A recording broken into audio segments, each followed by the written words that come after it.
अपने ओ सरवा कौशल्या रानी राम के उलारेली, राम के दुलारेली हो। अरे उलटी उलटी राम के देखेली, देखत नीक लागेला हो। अरे उलटी उलटी राम देखेली, देखत नीक लागेला हो। अपने ओ सरवा कौशल्या रानी राम के उलारेली, राम के दुलारेली हो।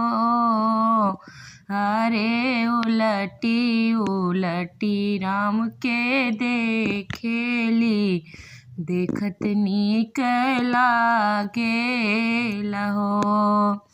भिखिया मांगत दोई ब्राह्मण रानी से अरज कर, रानी से अरज कर हो।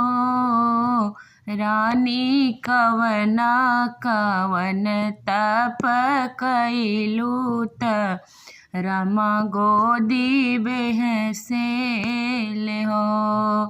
रानी कवना कवन तप कैलू त राम गोदी बेहसेल हो। माघही मास नहाइली अग्नि नाही तपली, अग्नि नाही तपलीन हो। ऐ ब्राह्मण जेठ नाही बेनिया डोलावली त राम गोदिया बेहसेल हो। ए ब्राह्मण जेठ नाही बेनिया डोलावली त राम गोदी बेहसेल हो।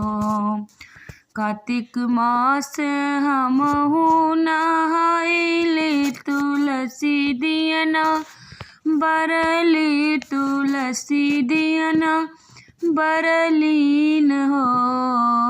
हे ब्राह्मण कार्तिक में अवला के दान कैली, राम गोदी बेहसेन हो। हे ब्राह्मण कार्तिक में अवला के दान कैली, राम गोदी बेहसेल हो। भूखल रहली एकादशिया तयौरौ द्वादशिया तयौरौ द्वादशिया हो। हे ब्राह्मण भूखले में विप्र के जेवली त राम गोदिया बेहसेल हो।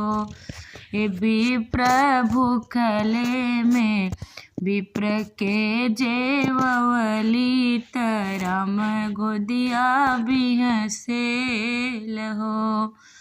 अपने ओ सरवा कौशल्या रानी राम के उलारेली, राम के दुलारेली हो।